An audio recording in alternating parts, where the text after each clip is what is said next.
Howdy. Can't hear you. There we go. Too loud and too often. The screen was lying to me. Okay.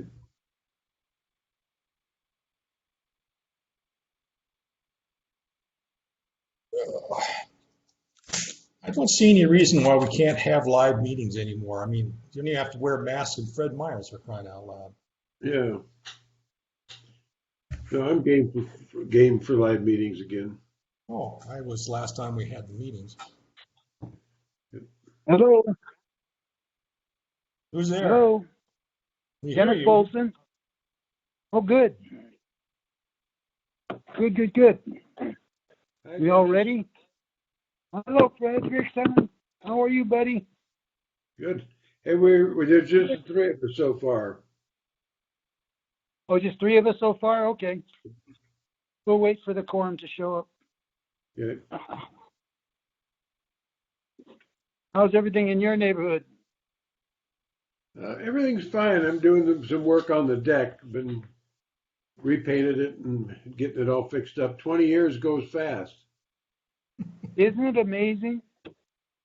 Yeah. Man, I could not believe the 4th of July last night. It was amazing. It I mean, was. it seems to get bigger every year. Yeah, considering how much the fireworks cost this year and there was a shortage, they put on quite a show. I'll say it was amazing to watch it. I would have And I rather, survived. I would Nobody have rather burned my found the house nails on your deck, Bill, than put that new toilet in I had to put in. down. What a job.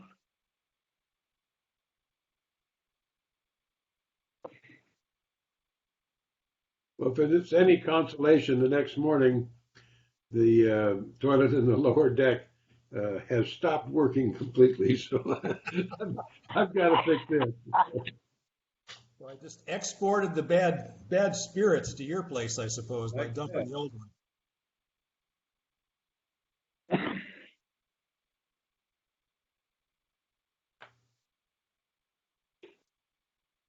Bill, you guys have got the best view of the valley.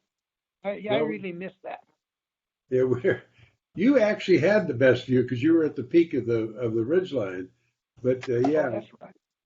we enjoy it. We built a deck that works out. About so you're sitting about 11 feet eyesight wise, 11 feet or so above the ground, and so yeah, Oh, we can wow. see a bit. Yeah. Wow, that's neat. Hmm. That is neat. Now, my view now out of the back of my house is on Mount Rainier. Oh, And, good. Mount Rainier is kind of boring. I miss watching the city. Actually, I like Mount Rainier. It's pretty. It is. You'll Really, be the first one to know when it blows. that's I thought right. I'd put a camera to catch the explosion coming at me. It would go viral. Yeah. Well, I don't think we'll have to worry about it. I don't think we're high enough to miss it. I don't know, there's a lot of city of Bonney Lake that looks like is Lahar from 500,000 years ago. Well, yeah, I cannot believe the amount of rock that we have. You know, two houses that I've built, I'm telling you, I have never seen so much rock in my life. It just amazes me. It's different Yeah. down there in the valley. Down in the valley, you could dig down 5 feet and never hit a rock. Ironically, when they were digging up Division 7, there was a ton of real soil there, and I was very Really? jealous. Really? Yeah. My God. Any topsoil I had to bring it in by truck. Well, and I have to replenish ours every other year. Really? Oh my God. Yeah. Well, I got smart on this house, Bill. I don't have any yard. Oh, None. I don't have a lawn to mow.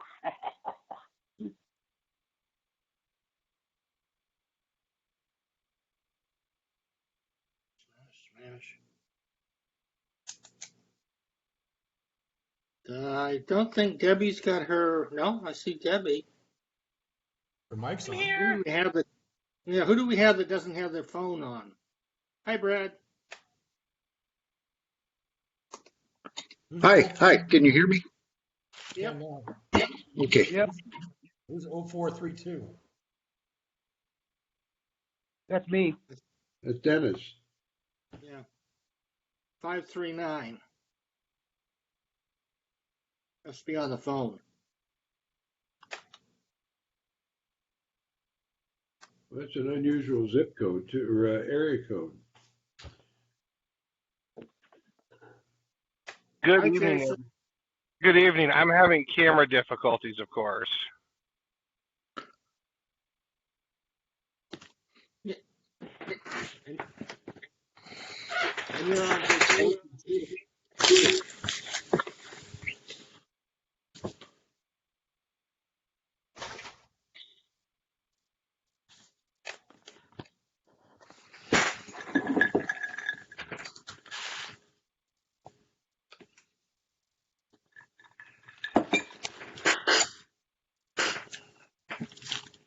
It was working a minute ago. Now I can't get it to come back on. Mm-hmm.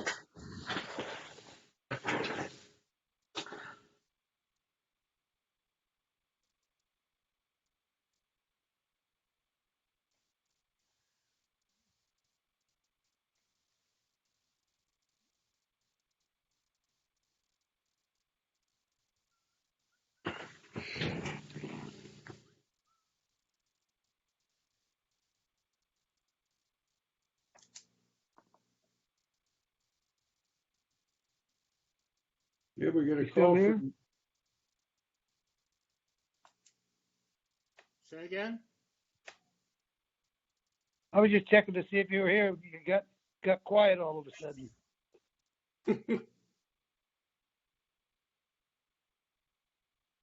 Who is it with the North Carolina area code? That might be somebody just logging on to listen to the planning commission meeting. Oh, okay, okay.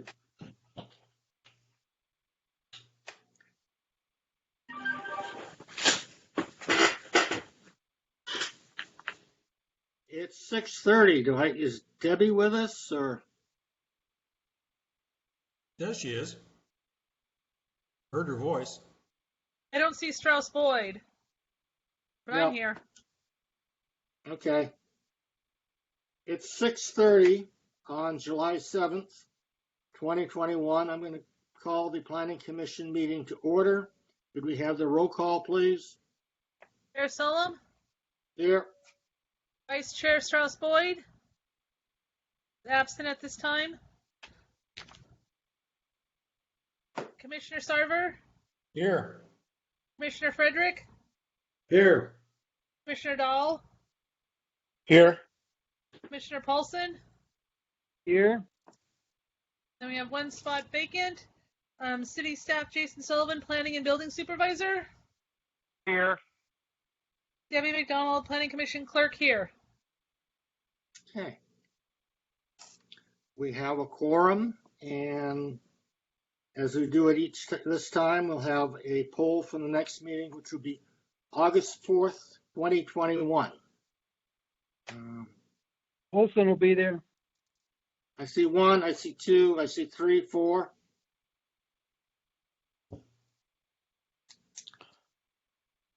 Dennis, will you be there? Yes, I will. Okay, that makes a quorum. So we'll meet next on August 4th, 2021. Approval of the minutes. The chair will entertain a motion to approve the minutes. So moved. Okay, Brad. And is there a second? Second. I'll second it. Dennis, I think. Yes, I seconded it. Okay. Any corrections, changes, additions? No. None. Okay, just have a voice vote. All in favor, say aye. Aye. Aye. Aye. Opposed? The ayes have it, the minutes approved. Public comments and concerns? None. Not. Public hearing. I'm going to declare the public hearing to come to order on ordinance 21-74 Easttown amendments. Jason, would you brief us? Yep.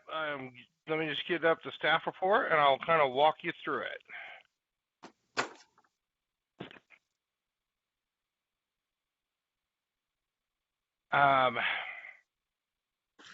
So, since I don't have a camera, I'm gonna go ahead and share my screen. Let me know if my screen share pops up.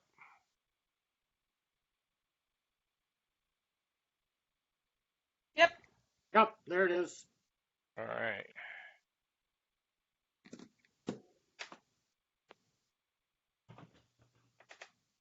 All right. So tonight we have the public hearing for amendments to the Easttown development standards related to the proposal or the goal of turning the Easttown area into kind of a countywide industrial center. This was on our work plan this year, was to begin the process of being able to identify this as a countywide manufacturing and industrial center. One of the first steps we needed to do in that process was to amend the zoning standards so that they were more focused and supportive of light industrial, light manufacturing uses. We did look at the Sumner's standards for their regional manufacturing center in order to develop these standards. So what you're seeing on your screen right now is kind of the full scope of Easttown and ultimately what will just be kind of impacted by these zoning changes. So the area to the left side of the screen that's kind of in brown, that's in the brown Easttown zoning standard color, outlined in red, is what's going to remain kind of Easttown and become that Easttown core industrial area for the city. We're starting to see that development out there already. We've kind of put some milestones on there. So you see we've kind of got the Finnell Creek Industrial Park. They're building their second phase right now. We've got the ACD Flex office space. They have four of their 6 buildings built. Easttown Industrial Park has 1 building constructed, and they have a second pad that they will be constructing in the future. And then across the street on 410, as you know, we are working with a developer by the name of Chris Lear, who is looking at kind of taking on the old Compass Point site and also his proposed Peak 410 site as one single large industrial development. So I've kind of labeled those on your screen. So you'll really start to see that Easttown as this light manufacturing industrial area is starting to come along. We're starting to see the job growth out there, which is great. The other part of this, the area that's in the hash marks, will ultimately be removed from the Easttown zoning district. It was already removed from Easttown when we did the centers plan. It's all technically part of Midtown, but still zoned Easttown. The 2021 zoning amendments will officially make those changes, so there is going to be a lag between those two ordinances of about a month. We will be having the public hearing on the zone, changing those zones over to general commercial and R3 at the next planning commission meeting. So that kind of gives you a framework. So this has actually been something that we have been working on for quite some time. As I've done sorry, I'm just trying to get my pages here. As I've kind of done the research when we did it, it was part of SEPA. This image you're seeing on the screen right now is actually from the city's 1995 comprehensive plan and the environmental impact statement that was done with that. And it's important to note that because there is no expiration date on an environmental impact statement, which is why we were able to rely on those environmental impact statements to do the environmental analysis for this proposal. The areas hashed in blue, and I'll kind of bring the map up a little tighter, are those areas of the city with the blue kind of hashing that the city wanted to see kind of a heavy, light industrial, light manufacturing zoning placed on.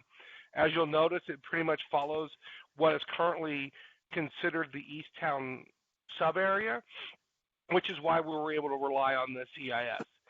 This was further refined in 1996. Let me back out here real quick. As you can see, it's a little bit better of a map. That's also the Easttown area. I'll back out a little bit.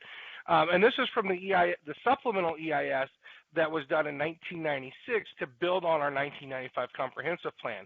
And as you can see, that red is kind of a from the thing is a includes retail services and then light industrial warehouse and heavy commercial. And so the idea of kind of making Easttown into a light industrial type zone has been around for nearly a quarter of a century, 25 years. And we're finally kind of starting to see the development out there, and we're starting to see the growth in there. So now, so that's the background.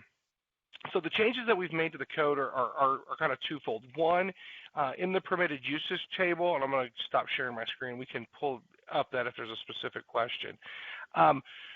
In the permitted uses table, we remove those uses that are not considered part of a light manufacturing zone. Now, we're not considered a kind of a regional industrial zone, so there can be some commercial still use left in there. That's why it's a light industrial zone, kind of a commercial industrial zone, as they would say. So you're still going to be able to have some of the restaurants and stuff like that, but we've pulled out some of the more retail-based uses out of it. The big one that we changed is we pulled all of the residential uses out of it because residential uses cannot be in the manufacturing industrial center when we apply for that countywide designation. The other thing is we kind of clarified and wanted to make sure that a lot of the other light industrial uses that would be allowed are specifically permitted in the land use matrix, so we added those uses into the land use matrix for those light industrial type commercial uses. The second thing we did is instead of having people trying to develop Easttown have to go to two separate zoning chapters, we condensed them into one zoning chapter, and we brought over all of the standards from that other chapter, but added additional flexibility. So, for example, when it talks about building design, and this is something the Design Commission will have to grapple with, instead of say, pick one of the three, or whatever the director says, we start with, you need to show us how you're modifying or mitigating for the bulk standards of the buildings. And if you don't want to go through that exercise, then you could, of course, have the prescriptive approach. We didn't want to get rid of the prescriptive approach, but we wanted to emphasize that the prescriptive approach is secondary to the kind of design it as you need to. Now, let me just kind of share down to the ordinance.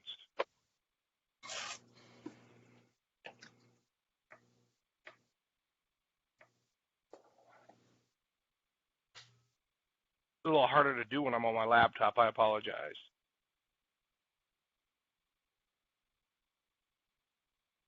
Jason, I understand that a lot of that or some of it is not inside the city boundaries. No, all of Easttown is inside the city boundaries. Yes, this is all inside of the city's incorporated areas. So the other thing that we did is we clarified the permitted uses. We did establish some standards for outdoor storage based on the same standards that were in the Sumner's manufacturing zone, so that you're actually getting kind of the creation of a light industrial area, not just big, large laydown yards where there is no job creation. So we did establish some standards to limit the amount of outdoor storage to 40% of the building footprint or 15% of the lot area, whichever is less. And that's the same standard that Sumner uses. We did add some standards around adding battery charging stations for electric vehicles if you're over 100 parking stalls. And the thing I always remind people when they see charging requirements and bicycle requirements is that there are people that are working there, and we do want to be able to begin to make sure that people who are driving electrical vehicles to and from work have places to charge them, and then also if they just choose to bike to work, that they have a place to store their bikes. So that's why you kind of still see those in there. We did add some light standards specifically to make sure that we're not impacting our neighbors around Easttown, because the areas to the kind of external areas are pretty much all zoned rural Pierce County. So we wanted to make sure that we didn't have any light trespass off of our building. So we required full cutoff shielded fixtures, limited the pole height to 30 feet, and also that there's 0.1 foot candles. And we were specific about this. So it's only when you have an adjacent rural residential use or rural zone property or the edge of a wetland or riparian management zone, which is the new name for stream buffers. Other than that, that standard wouldn't apply, the 0.1, especially if you have a site like Funnel Creek Industrial Park.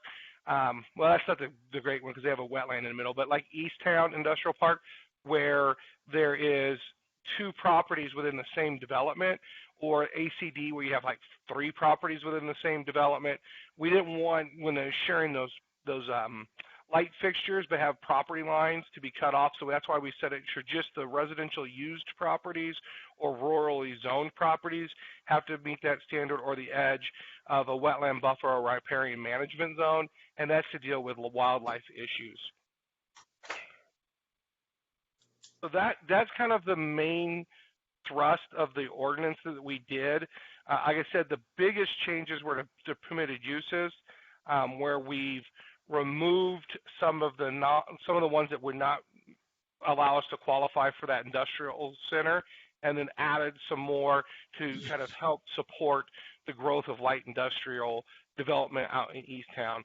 If there's a question about a specific one, I can answer it. I really wasn't going to walk through each of those, but the development standards are pretty much the same. We just kind of, the ones that we added was the parking and then clarified the lighting. Brad? So I had thought that we were not going to allow junkyards, and I also thought the concrete mixing plants were not going to be allowed. It looks like they're both allowed. You're absolutely right, Commissioner Dole. We did talk about that, and I forgot to pull those out of the ordinance. So what we'll do is, once the motion is passed, I'll work through with whoever makes the motion and the second to do a friendly amendment to strike those 2 from the ordinance as part of the recommendation, and the ordinance that goes forward to council won't have those in there. You are absolutely correct. I do remember that from the other meeting. That is an error on my part. I apologize. Thank you. Commissioner Sarver? Right? Just a question. How are the charging stalls for private vehicles paid for? I mean, who pays for the electricity for those? It depends on how the property owner or developer wants to set it up. Some of them, they can use it as an employee benefit so that they pay it for the employee, or they have them as paid charging station, and if the employee wants to use them, they put their credit card in and pay for the use of the facility. So we don't dictate who pays for it. It's left up to the property owner whether they want to use that as an employee benefit or a public benefit, or if they want people to pay for them, and either one would be acceptable. Okay, thank you. And any other questions? No? Have you covered everything, Jason? I'm searching my mind real quick. I just feel bad that I forgot to pull out Commissioner Dole's amendment. I don't know how I did that. I think that's everything. Oh, and the other thing we did on the bicycle parking, we did try to reduce the amount since it's for employees, not employees and visitors. And so instead of basing it on number of parking stalls, we based it on building square footage, and dropped the number so it's not as high as it was when Easttown was more kind of a mixed zone. So really tried to write this in such a way that there are standards to mitigate the bulk and scale of the buildings, but at the same time give the developers and the architects the flexibility to figure out how they're going to do that. I think the only thing that we got really prescriptive on, and I forgot to mention this, is you can't have the loading docks facing the street. We still, it is kind of the entrance to our community as a whole. I mean, everybody who comes to Bonney Lake from the east is going to drive through Easttown, so we wanted to make sure that it at least had a pleasant experience, a pleasant presentation to the front streets. So we did have that no loading docks can directly face the street, but they could be on the sides and the back. So that was the only kind of prescriptive, I think, real prescriptive standard that we put in there. So I can, like I said, if there's nothing else, once the motion happens, I can walk the kind of the help someone with the amendment process. Commissioner Sarver, what? Yeah, Jason, I thought I read in the ordinance I was sent in the package that we're still doing one bicycle slot per 10 car parking spots. Has that not been changed or going to be changed or what? Yeah, so if you go to, let me find the page in the ordinance real quick.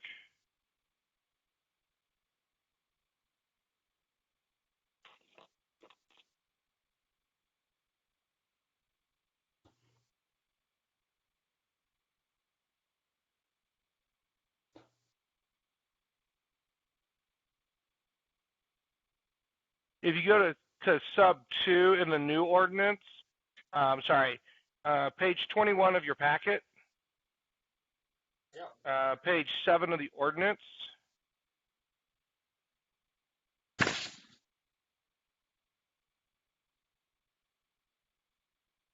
under sub A, I can bring it up on the screen so everybody can share it, so you don't have to kind of hunt for it.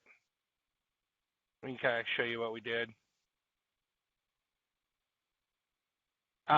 So if you look under kind of the required number of parking spots, for uses that are listed as manufacturing, wholesale, industrial uses, it's one stall for every 25,000 square foot building floor area. So a 100,000 square foot building is going to have 4 biking stalls or areas for bike parking. That's going to be for employees.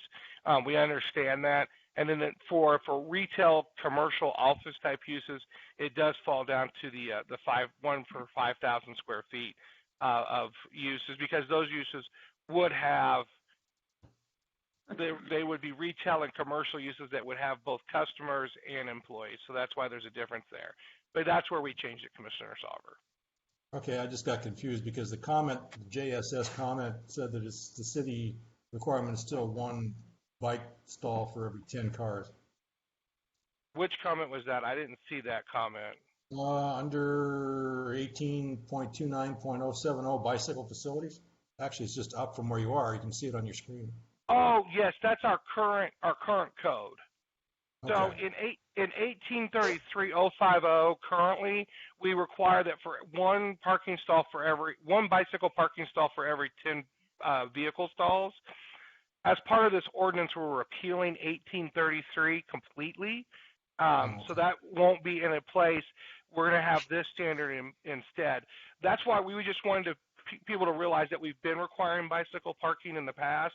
We're just updating how we're doing it. 1833 is repealed as part of this ordinance. Okay. All right. Thank you.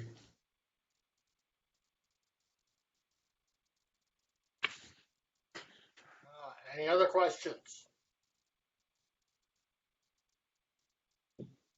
No. So we're going to make the motion, and then we have to do a friendly amendment to it to take out a couple of issues. Yes. So at this time, yes, Craig. I'm sorry. I'll make the recommendation. Close the hearing Recommend first. the city. Okay. Which one? Hold on a second. Hold on, Commissioner Sarver. Okay. Chair Sullivan, you need to close the hearing before we do the motions. I know, I'm getting interrupted by somebody. Okay. This time I'm going to close the public hearing on ordinance 21-74 Easttown amendments. That's closed. Commissioner Sarver, would you like to make the motion? I'm glad you asked, sir. Recommend the city council approve ordinance D 21-74, amending the permitted uses and development regulations in Easttown. Jason, you had a friendly amendment to add also? Well, we need the second first, and then we'll walk through that process. So will somebody second the motion?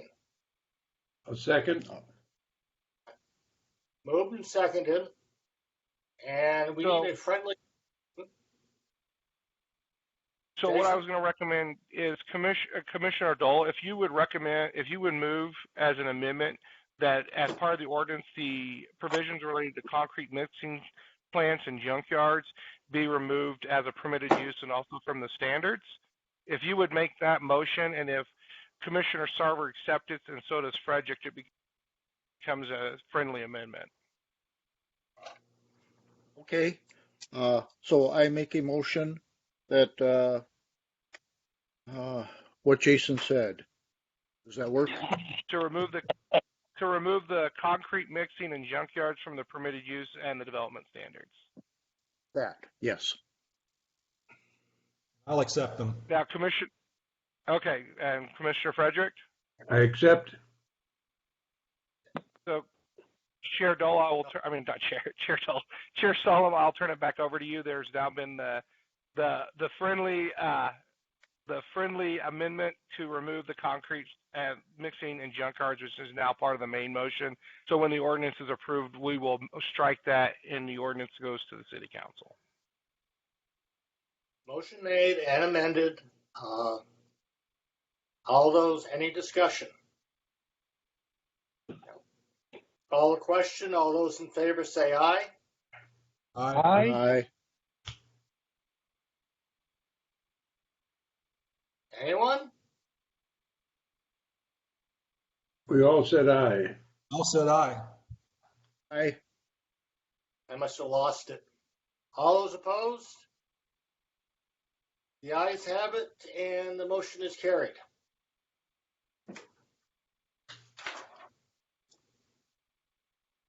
Old continuing business, none. New business. Ordinance 21-85, zoning map amendments. Jason? All right, let me get my pages set up here and we'll just kind of walk through the 7 zoning amendments. Let me share my screen here. So you should be seeing the first zoning map amendment up on the screen. All right.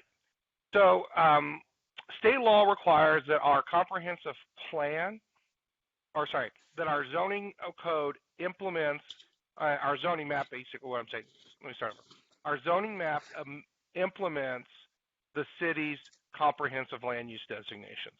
When the city adopted its future land use designations in 2015 and also amended in 2017 as part of the center's designation, we identified all of the future land uses in the city. We now are trying to bring our zoning code into compliance with those standards. And in our zoning code, I'll just back up one page, we actually have a matrix, and this I'll just give you an example here, of which zones go with which land use designation. So you can see if the land use designation in the comp plan is residential low density, then the corresponding zoning classification is R1. Some of them have multiple. So for example, open space private, you could have actually R1, R2, R3, or RC5. Open space conservancy is RC5. Open space public is RC5 or public facility. Commercial mixed use could be downtown mixed use, downtown core, or C1. So when we're looking at our zoning map, those zones need to be consistent with what we're seeing on the future land use designation. So our first one out the gate, and this has to do also with kind of what we did when we updated the Midtown zoning standards about a month and a half ago. We removed parks as a permitted use in the Midtown core zoning designation. Part of Swiss Park, the area that's proposed to be changed, is currently zoned Midtown and R1, even though the rest of the parcel and the rest of the property is zoned public facility. So this change would just change Swiss Park from Midtown Core and R1 to public facility, which is the zone more suited to their use anyway, and it's also consistent with the city's comprehensive plan. And I'm going to pause after each one of these, so if there's any questions, instead of waiting to the end, let's just, I would request that we do it that way, if that's okay with Chair Solom. Is that okay with you, Chair Solom? Okay. Yes. So any questions on this change? Commissioner Sauber? Is Swiss Park aware of the change, or does it make any difference to them, or would it, I guess? They will be made aware of the change. We're going to be sending out letters this week to everybody who has property that's affected by one of these changes. So we've got a form letter that's going to go out, that's going to be mailed out to everybody that says your current zoning designation is X, it's being changed to Y. If you have questions, here's who you should contact at the city, and we can answer those questions.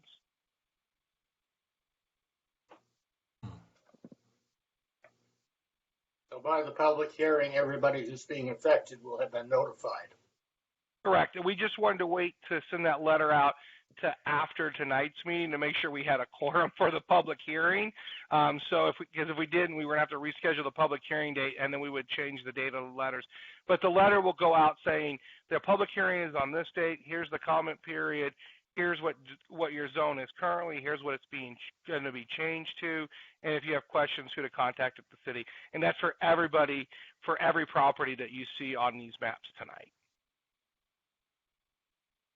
Good? Yep. I'm seeing heads nodding. Yep. Any questions on this part? Okay, moving on to the next. So this is the kind of what I was referring to when we were talking about the Easttown Industrial Zone changing classifications.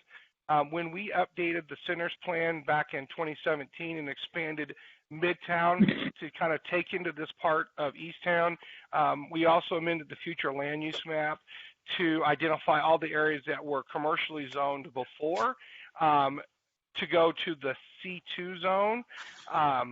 So you'll see that the view by vintage is kind of already in a translucent red. That's because they went through their rezoning process as part of their project development.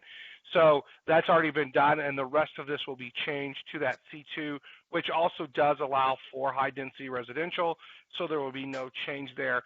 A lot of the old Easttown permitted uses and C2 permitted uses are very similar. When we did the analysis, we really didn't find any uses where someone would become non-conforming. The other one is the residential neighborhood back there that is zoned R3, that's currently zoned Easttown, and when we do change to when we get rid of Easttown allowing residential uses, we had to move this to a different zone, which was the R3, which is also what the future land use designation says it should be. R3 is a high density residential zone. It does allow for townhouse development as is proposed here or as constructed. And then it also, the density is what makes it work. When we did a density calculation, this comes out to about 15 to 17 units per net acre. So it's right in line with that, that zoning classification. So I can answer any questions. As I said, people would get map notice on all of those.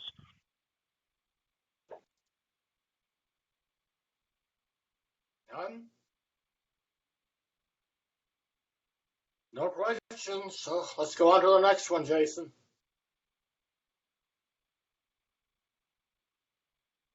This is also kind of a minor one that's been lurking around actually since I came to the city and found it. We just have not done a big update since then. These are 3 properties on Inlet Island that on the zoning map are zoned public facility, but in the land use designation are low density residential. 2 of them already are developed with residential development, and 2 are vacant. Residential development is not a permitted use in the public facility, so these are all kind of non-conforming, and this would kind of bring them back to what they should have been.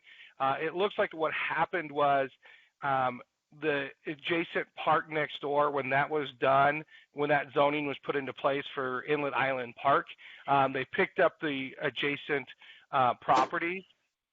And so that just kind of fixes that.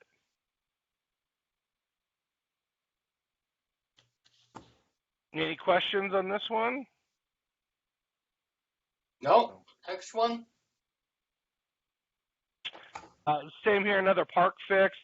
This way, it's the other way. Currently, this is the other private HOA park, Church Lake Park. Currently, half the park is public facility, the other half is R1. Land use designation is public, open space public, so public facility is the appropriate designation. And we know it's semi-public because it's only for those who are part of the HOA. So it's semi-public, and this would allow them to continue to operate their park more consistent with the way they're doing it than running into kind of some of the problems that we have with the R1. Any issues here?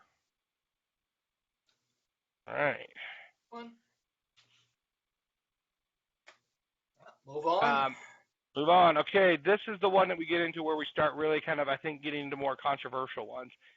These kind of 7 properties are currently zoned R1. They are in the comprehensive plan designated as open space conservancies, so the appropriate zoning designation is RC5. The reason that these properties were zoned RC5 is these are the properties that are part of that pothole that flooded most recently in 16. That were actually cut off. I don't know if you remember the news coverage, but it was the guy on the rowboat having to row his boat across the road to be able to get to their houses. So as part of that, and it's also a floodplain and critical area. There's the public road ends right there at the edge of the zoning change. So under our comprehensive plan and comprehensive plan policies, properties that are significantly impacted by critical areas like floodplains and streams and wetlands, which this property is, should be in that open space conservancy zone to limit development in areas that would be impacted by those critical areas. And I don't know how much money it costs the city to run those pumps. A lot of money, and that's the other part of this. When we did our watershed basin plan, we did look at what it would cost to kind of prevent that flooding from happening.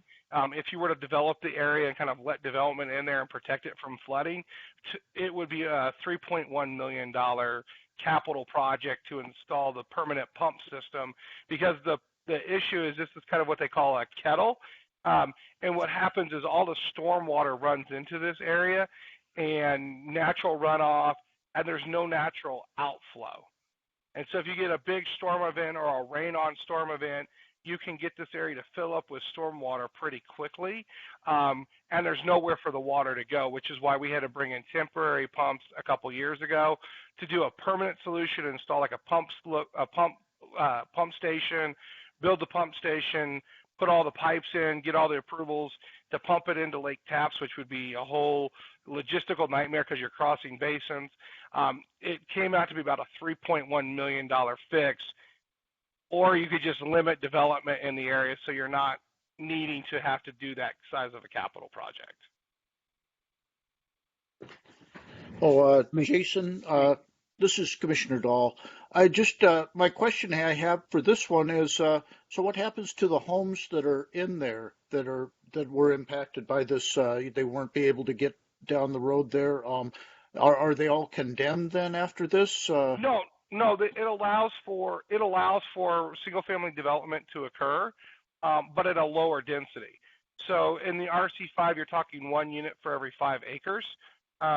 So you could put a single house on each of these properties, but you wouldn't see someone trying to subdivide these properties to add a lot of homes at the end of this road. So the homes that are there, if you look at my cursor, there's a house kind of in this area, which is the guy who was on the rowboat. And I believe these 3 have houses on them. This property is vacant. This property is vacant. And there's a house tucked around in this corner. and he kind of accesses through an easement right here. And this is all part of the undevelopable pothole. So those houses are allowed to remain. They're a permitted use, so they don't become non-conforming. What changes is the density standard, so that you don't have a lot of development occurring in this area, which would necessitate us eventually having to do that capital project. Jason, what about So would that be, replacement? Go ahead, I Brad. was just following up. So would that be, that would diminish the value of those lots for the people that own them, it seems like? I don't know, because to do a development, you would have to go through and subtract out all the critical areas to figure out what your net acreage is. And so whether or not you could actually get that many homes on the property, I don't know. Plus, in order to develop those properties, you would have to bring sewer and water in from out on Myers Road, is where the nearest sewer is. So that type of cost analysis I didn't look at, because it's way outside the scope, because there's too many variables. It would decrease the amount of mathematical calculated density, but I don't know how much of a change it would be once you went through and actually subtracted out all of the critical areas to find out what your net developable acres are. I think it just more mirrors what's actually potentially developable with the zoning on the property. Jason, somebody decides they want to replace an existing structure. They could and do tear that. it down. They could tear it down, because a single family home is a permitted use. They could tear it down and put another one back up. On the same footprint? Yeah. There's Okay. none of that changes. Okay. Jason, this is. And they would I'm would sorry. still have to, they would still have to drive through the flooded road to get to their property too, because nothing would happen to No, that. if it were to be flooded, in the last 20 years, that flooding that we've described has occurred twice. It's not a flooding that happens every year. It's a kind of a once or twice in a decade type flooding. I believe it happened in 1996, 1999, somewhere in that range, and then 2015 to 2017. So big 20-year gap between them. But when it did overtop the road by about a good 4 feet. So it's one of those areas where if you get this big, large kind of rain on snow event, then you would see that type of flooding, and we've seen it occur twice in the last 20 years. Okay, thank you, Jason. Right? Jason, what's the change in buildability of those lots from the R1 to R5? For a single family home, the setbacks are a little different, but because of the size of the property, that wouldn't change, and they all could have a single family home on it. That's what they can do now, but when it changes to R5, well, they get to stay. So you're saying it doesn't change their ability? For instance, if they bought one of those lots looking to rezone it to rebuild on it at some point. They wouldn't be able to rezone it because the comprehensive plan designation says it should be RC5. They would have to go through the comp plan amendment process to show why the RC5 designation is incorrect. But RC5 is a residential conservation district. So residential uses are outright permitted use. The big difference is the change in density. This is the same type of zoning that we have along Sky Island on those really steep slopes for the same reason. But not after the fact. It was done. It was actually done. That has a long controversial history. It was actually done after a pre-application was submitted for some condominiums on that. So, is it after the fact on 2 of the properties? Possibly. On the other 2, they're vacant. On the others, they're vacant. So, They may be vacant, but they're owned by somebody, right? Right, and that's the same with the Sky Island ones. They're owned by people, but they are all zoned RC5 because of the critical areas. Craig, with the Sky Island, we were talking about doing RC5, and one of the homeowners who wanted to develop started the paperwork, invested his property. He had to do something every 5 years, got an extension once. Second time, I think it was at 10 years, there was nothing done, so it lapsed. There was no more vesting. That's the one that's the one you see the big for sale sign on right now when you drive down Sky Island Drive. So I'm assuming that the property owners are going to get the letter before the change in designation, I assume. Yeah, so that's what I was saying. They'll be part of the letter that's going out next week. And then they can Are have those, their are comment. those certified? Are those certified letters, Jason, or are they just general mail? They're just general mail. We have over 187, so there's no way we could have done them certified. And they'll be out by Friday. They'll be out by this Friday, and they're going to go to the same address that the property owner has listed as where they want their property tax statement sent. We use the Pierce County Assessor tax roll. So where they've told the county they want their tax assessment sent is what we use to send the letters to.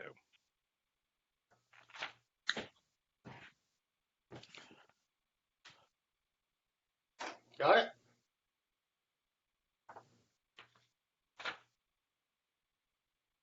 All right. What's next, Jason? So this is the next one. It's another big chunk of ground that is in our comprehensive plan is designated as RC5 or open space conservancy due to the large amount of critical areas and the lack of access. And it's actually been identified as an area that should be zoned as a conservancy zone since 1996 in the comprehensive plan. If you go back and look at the comprehensive plan from 96 in the EIS, part of the mitigation was to identify this all as conservancy zoning with this kind of designation because this ground is really not suitable for development due to the amount of critical areas. And if you just give me a second, I'll kind of back up to the staff report that I prepared, and you'll kind of see what I'm talking about. And this is pretty much all Fennel Creek. Yeah, so this is pretty much, let me kind of zoom out here to 75%. So this is the same area. This is 410. This is the kind of the end of it. So as you can see, and this is Angeline Road over here. So in order to access these properties, they would have to traverse a riparian management zone, which is required to remain undeveloped. They would have to cross over the floodplain, and this part of the stream, they would actually have to build a bridge, which Fish and Wildlife would not support. These are also wetlands. Without their wetland buffers, when you apply the wetland buffers, the properties are pretty much 100% encumbered by the wetland or the associated buffer. And on the backside, you've got steep slopes or class 1 landslide hazard areas, I would say, that prevent access from this side. Due to the presence, and then the soils themselves, and this is what was documented in the 1996 EIS, are not suitable for residential type development, which is why it's, for the last 25 years should have been down zone or kind of zoned in this RC5 designation. So really this is kind of, as I said, the reason we have this RC5 zone is to allow for development that is consistent with the critical areas that are on the property. We have an obligation under the Growth Management Act and state law to protect those critical areas. And so that's why we developed this RC5 zoning designation. One interesting note for some of the bigger parcels, under the R1 zone, the way density is calculated is you take out all of the critical areas, all of the buffers, all of the floodplain, all of that, and then what's left is your net acreage. You divide that, and that gets you to your allowed units. So if your property is 100% encumbered by critical areas, your net acres is 0, so you're looking at 1 home. In the RC5, we knew that it was going to be for critical areas, and so for density, it's 5 units per gross acre. So if you have a 60-acre property that's encumbered by critical areas, you divide it by 5, you can build 12 lots, if we can make it work, that are less than 5 acres that are clustered on the developable portion of the property while the other is protected. So there is kind of a density protection in there for the very large properties that you would actually probably see better clustering development on some of the large ones than if you did a pure net acre calculation. But because of the access required, because of the Fiddle Creek Trail, getting access to the backside of those properties is not cost effective. I'm not saying you couldn't come up with an engineered solution, but the cost of that engineered solution would not justify the home construction, nor would that be consistent with our mandate to protect critical areas. And most of these are largely undeveloped, vacant properties. And we did the clustering on the western slopes, which are RC5. Correct.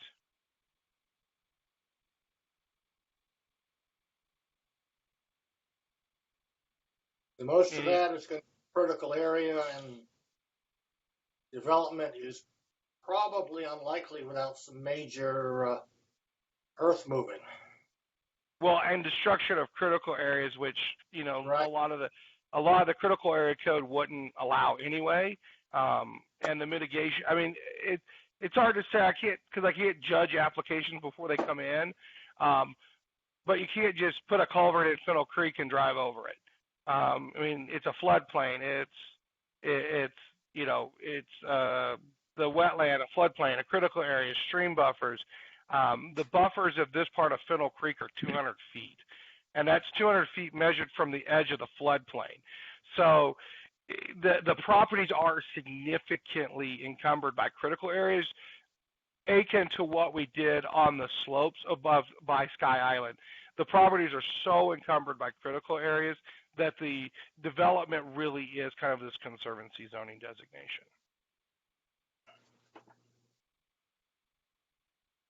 Any questions? Head shaking. Next, Jason. The last one's kind of minor. It's the open space and park tracks adjacent to the last division of Sky Island. This area that's highlighted is already all protected as critical area tract on the plat, or as park track on the plat, and it was shown as RC5 in the comprehensive plan, which is why we're making the zone change now, and it would be consistent with the zoning that's up and down that slope, north to south. Question. Jason, that area is currently owned by the HOA and is used for public use. So are you saying that the HOA could then subdivide that thing out and somebody could build a house every 5 acres? No, because in this case, the plat already has set this aside as critical area. So why is it listed as RC5 rather than PF? Because it's more because anything that's in that open space conservancy is what we use the RC5. So our RC5 is residential conservancy, so it's for both. We do know it's part of a park space and part of a park track, but the comprehensive plan designation is open space conservancy. The majority of it's conserved, and the track would govern the future use of the property. Okay, got it. And I think there's a pumping station in the area.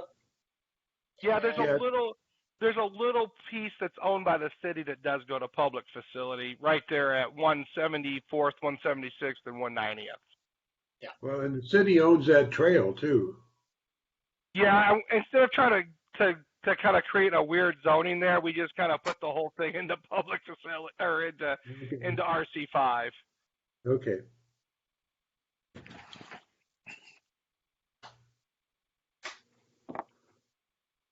That's it. And like I said, That's it.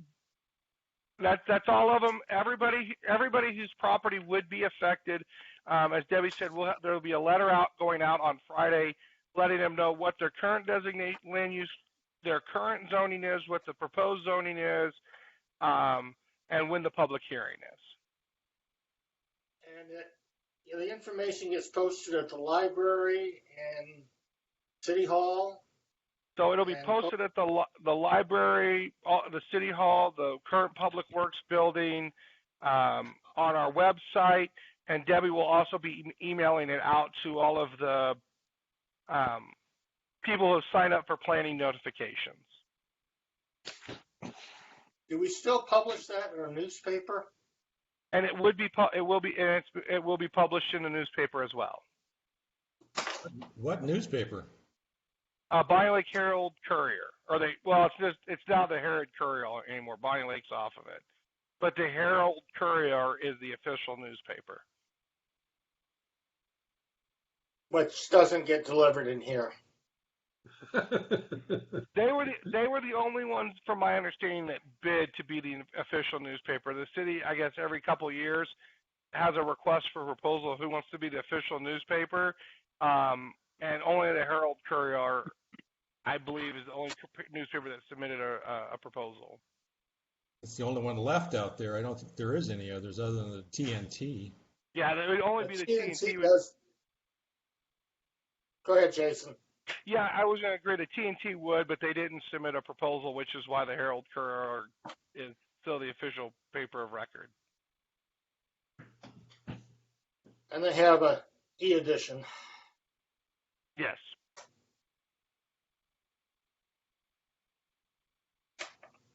And of course, I'm sure somebody will not get the word, but we've done what we can do.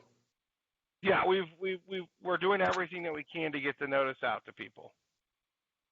And I know that there are going to be property owners that come in that are probably not going to be happy. But as I said, we've got to make sure that the zoning map matches the comprehensive plan, and make sure that those are consistent. That's required by the Growth Management Act. And we also have to make sure that our zoning is mutually supportive of our policies for environmental protection and also for the requirements to protect critical areas. And to be honest, even if you change the zoning to R1 and you let it stay as R1, the prohibition about development in those areas is still going to exist because of the critical areas code. That doesn't change that. This would actually probably provide people a tax relief, because they would be able to go to the county and say, look, my property has been zoned this because of this. So there might be I don't know, there might be some benefit that they would want to look into there too. Because if they stay R1, they're still treated as though they could be developed at those densities, and in reality they can't because of other regulatory requirements. Is that So part of the letter? Is that part of the letter, Jason? It would be advising them to check their tax status under the changes. I don't believe it's part of the public hearing letter, but it would be part of the decision for anybody that submitted a public comment. On our decision, it would say that, but I don't believe it's on the letter because it hasn't changed yet. Okay. And that's just a guess on my behalf. I'm not the tax assessor or the tax person, but it would be if I were in their shoes with the amount of critical areas on those properties, that would be a call that I definitely made, because the tax assessor doesn't take those types of things into account unless specifically pointed out to them, from my understanding. I'm not a tax assessor, not the attorney, but I would tell anybody they would want to make that call and at least have that conversation.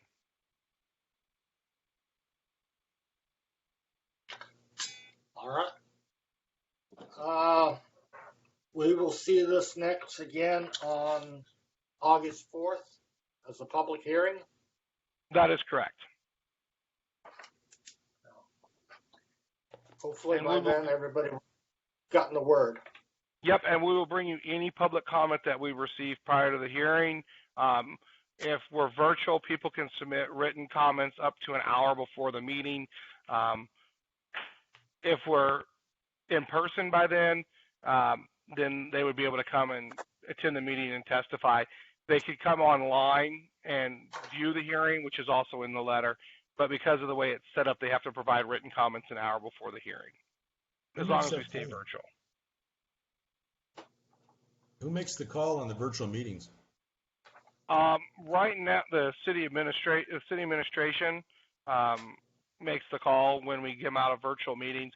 Part of it has to do with the way that the OPMA guidance was set up with COVID. The reopening that occurred on July 1st really didn't repeal the state of emergency. It just raised the allowed occupancy of all businesses back to 100%. The changes to the OPMA are tied to the declaration of emergency. So that they would either have to be they would have to be specifically changed, or they would have to have the emergency declaration would have to be ended. And those two things haven't occurred yet, and we don't have the technology and the ability to have a in-person meeting under the standards that are in the current guidance from the governor's office, which is why we've stayed virtual, even though other things are opening up. Yeah, I'm not a technical person. The council's asked the same question, and I know our city administrator has talked to the council about the same issue. It has to do with the way that they've set the OPMA up, where, from my understanding, if we were to be in person in a meeting room, you would have to have a overflow room, and in that overflow room, they would have to be able to speak and interact with the planning commissioners or the city council directly, and we just don't have that capability as a city to meet those standards. Or if you can't do that, then you just stay virtual. And so city administration has kind of kept us in this virtual framework until, either the change to the current guidance or the state of emergency has been ended, because that's what the changes to the OPMA were based on.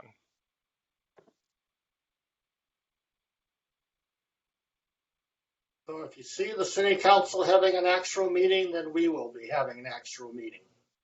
Okay. And I can tell you the city council is very anxious and determined to get back to meeting in person. So as soon as they are able to, we will. It's a day-by-day thing, and I haven't heard when that will occur yet.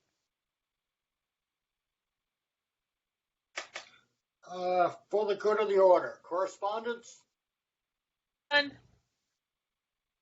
staff comments. Just to let the Planning Commission know, you will have 2 public hearings on your agenda for the August 4th meeting.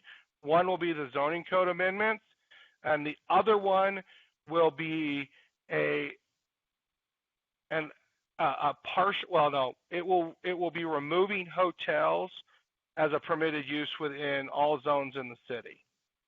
That will be the other public hearing. The reason that ordinance has been placed on the agenda for a public hearing, there was a state law that was passed earlier this year that becomes effective July 25th, but this provision becomes effective September 30th.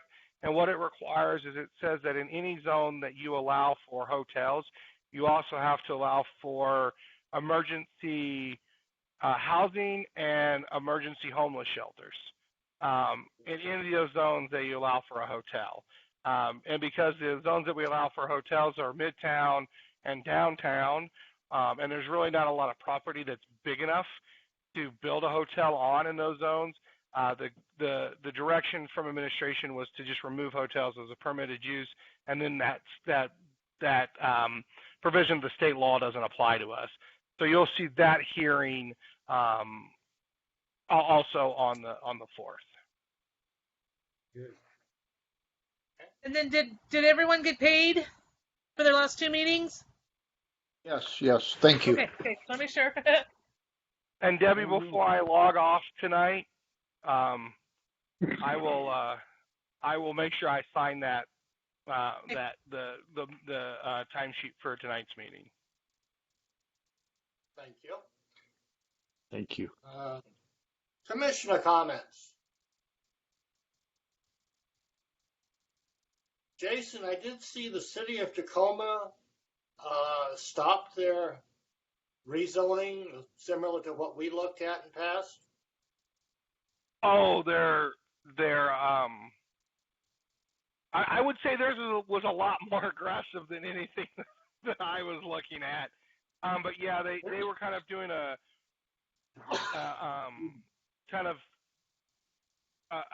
really big change to their residential zones. We are not going to be proposing that type of change in the city. We may look at pockets of where it might work to add duplexes maybe, but we're really not expected to take a lot of growth going forward into 2044.